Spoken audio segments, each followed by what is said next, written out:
Charles, in my seminary studies, we've been taught that voluntarism is the ultimate philosophical villain. In my own research, I have been drawn to Blessed Duns Scotus, who today is often painted as a voluntarist. Is voluntarism as bad as my professors make it out to be? Is a person automatically a voluntarist if he believes in the primacy of the will? And also for everyone who doesn't know what voluntarism, what is voluntarism exactly?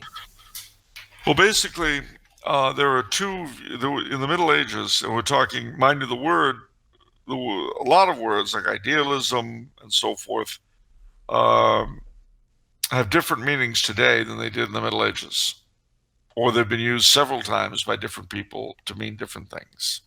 Okay.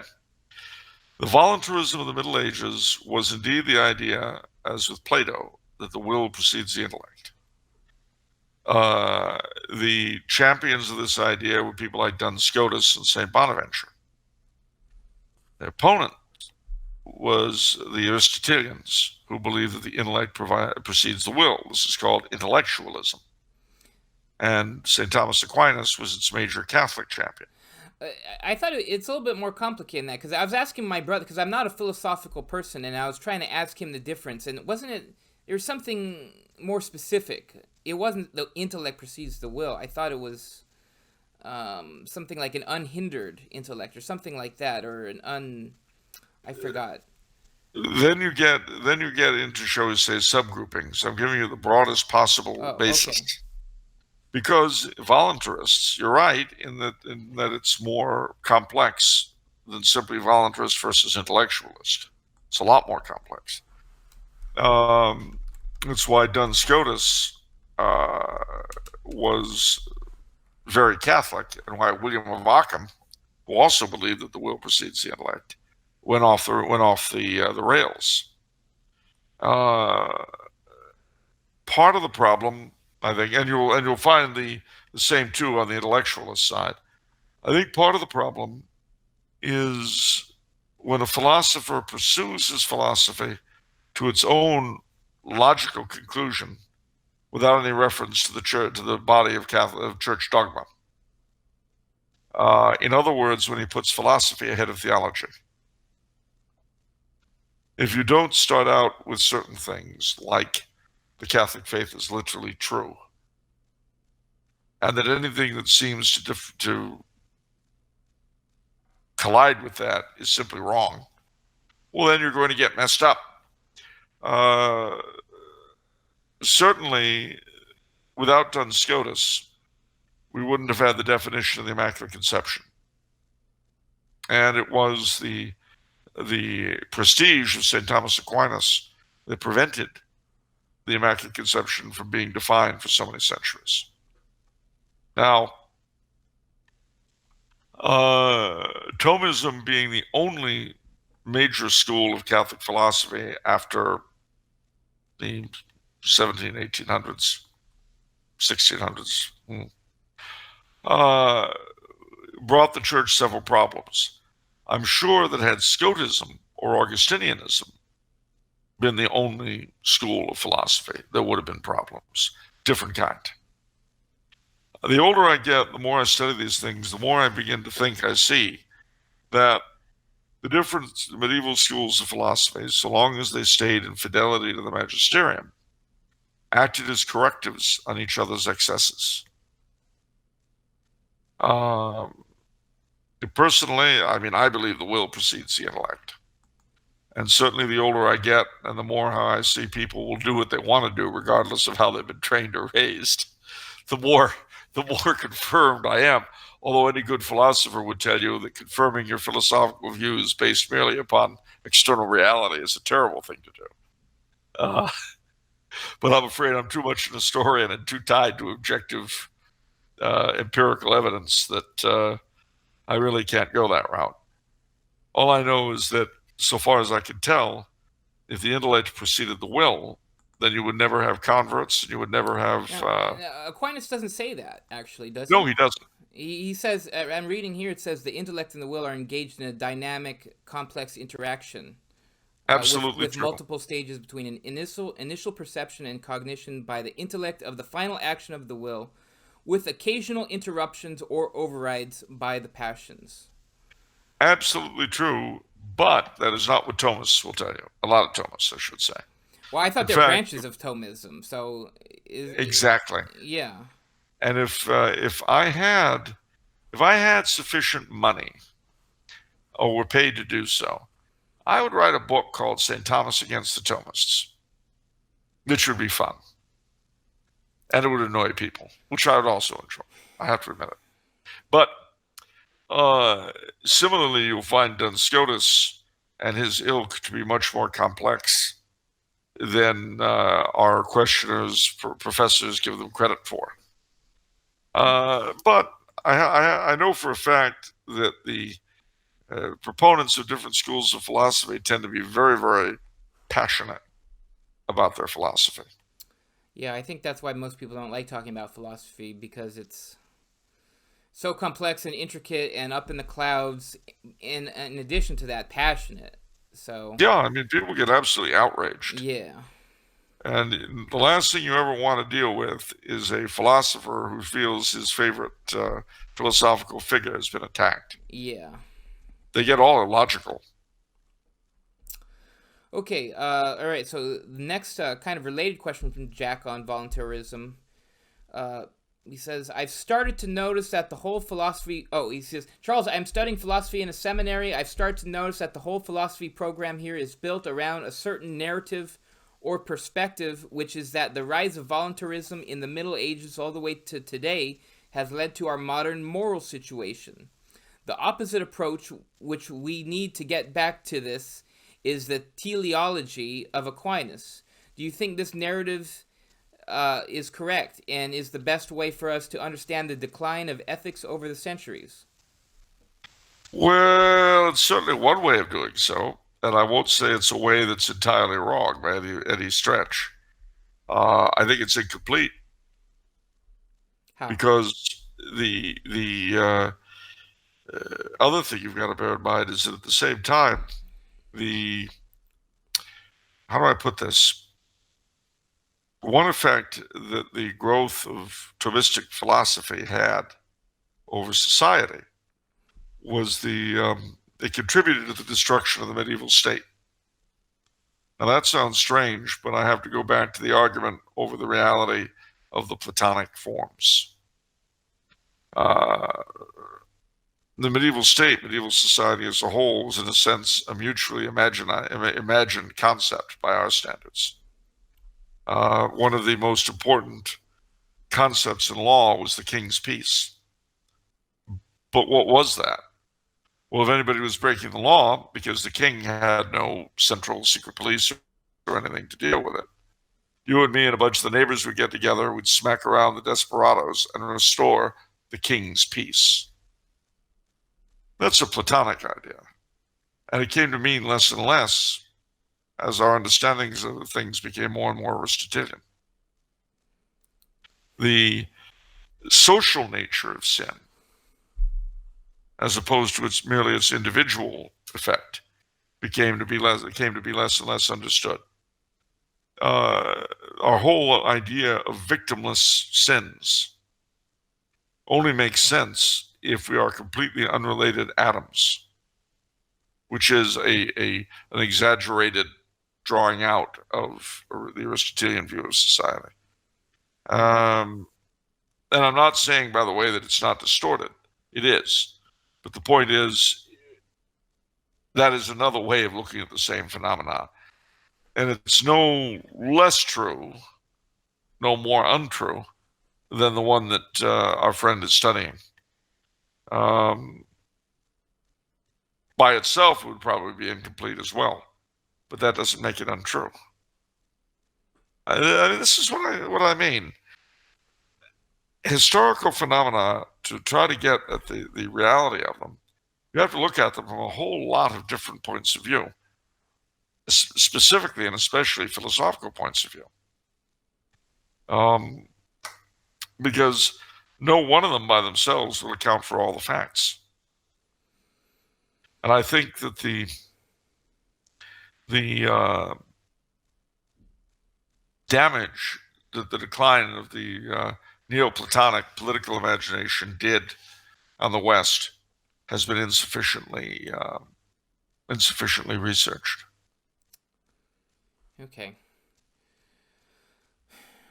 I still the differences between what is it, Platonic and Aristotelian is still lost on me. How you arrive at the how you pick a side at their initial decision, whether there are forms on another plane or not. Like, I don't know how you arrive at one or the other. How do you arrive at whether there are forms on another plane, or in God's mind? Whether he thinks of them as forms or atoms or smaller or more infinitely more complex. It seems like a simplification to the human level. Basically, the origin of the whole idea is Plato's famous parable of the cave. And the idea is that, for instance, this table that you're sitting on, at least as far as I'm looking at you right now, this table that you're on is a table. It's recognizable to me as a table because it's a reflection of the Platonic form of table.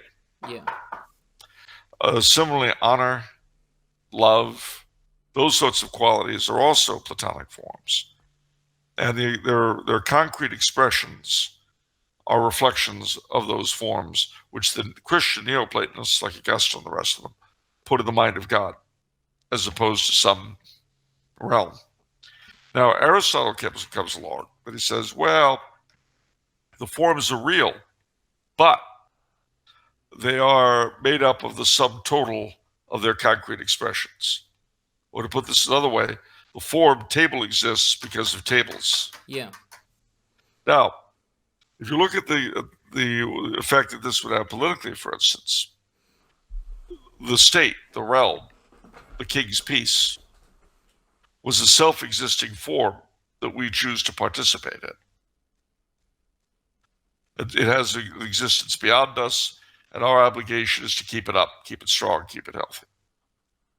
But you turn that around, you reverse it, you look at it through Aristotle's eyes.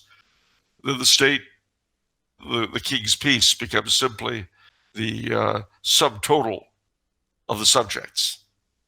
In which case, if you can't enforce the law, there is no law. Mind you, that's how it actually ended up working out concretely. I don't say it couldn't have been done differently theoretically, but in terms of how these things actually played out in the real world, once the concept of the polity as a self-existing thing beyond us and beyond its individual total, its total of individuals, was lost, then it became necessary for governments to have more power than they had before if they were to maintain themselves.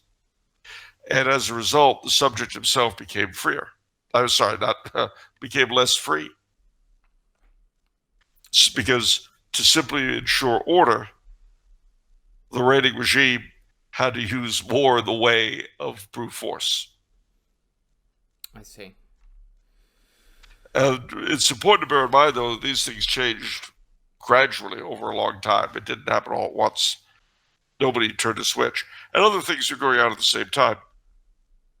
The adoption of a money economy, the growth of banking, and then eventually what became capitalism, all this sort of stuff.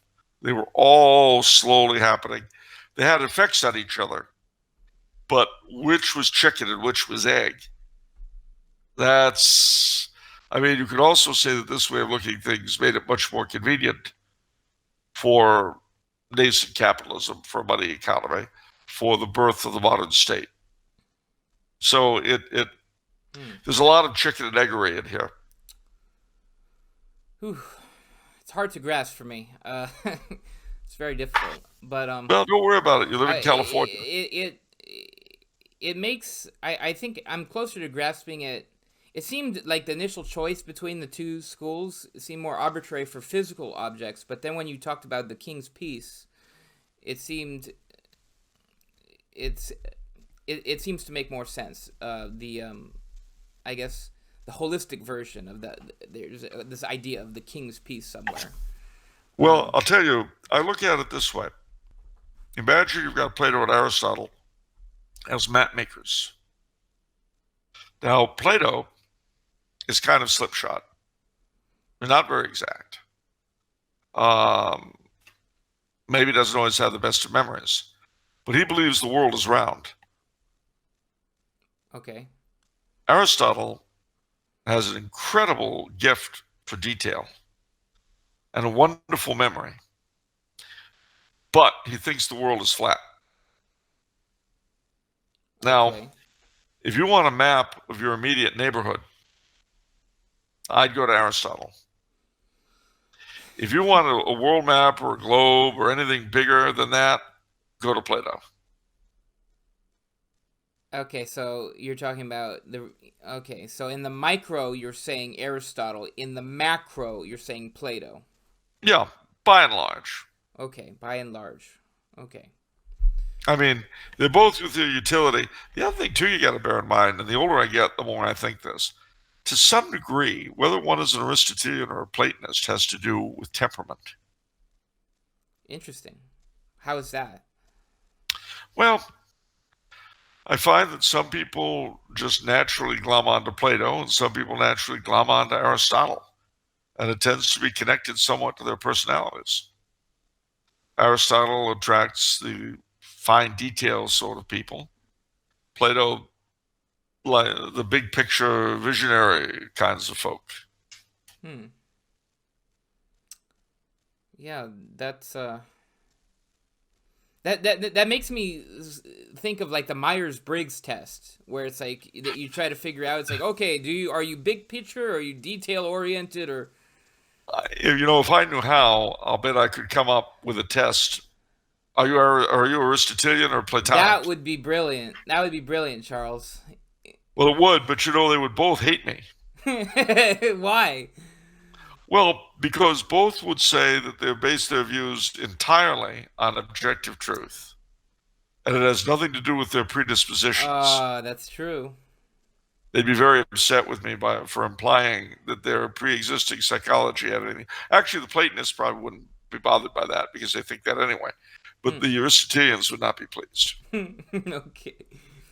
See, for the Platonists, one of the other differences is that they believe that in some sense we already know everything. This is when you come into existence at the moment of conception, you've already got a lot of knowledge sort of hidden in you, and that to a great degree learning is recalling. For the Aristotelian, you're a tabula rasa. You have absolutely nothing on your mind when you're conceived, and the rest of your life you basically are you're adding whatever. And this is why the intellect precedes the will. For the Platonist, the will precedes the intellect because you're already a functioning personality. You're attracted toward truth to the degree that you're good-willed. You're attracted toward evil or untruth to the degree that you're bad-willed. For the Aristotelian, it's purely a question of what you learn. So if you're taught that something is good, it's good. If you're taught it's bad, it's bad. Now, my problem for with the Aristotelian view of it is simply that so often people who you would think, in terms of their training, etc., ought to go along a particular path, they often don't. As I say, if what they say is true, you would never be able to have converts and you would never be able to have apostates. Well, it's funny when you say that. That makes me think of your monarchy argument, where monarchs are generally good because they're trained to be good. So that sounds Thomistic now. Well, it is to a degree, but it generally is the good thing to remember, because it's not always true. They have free will. Okay. And there are bad monarchs. I mean, if the Aristotelians were correct, Henry VIII would have been the holiest monarch in history. Okay. I mean, his intellect was well enough trained that he was able to write in defense of the seven sacraments. It's true. I mean, there was no problem with Henry VIII's intellect. His will was bad.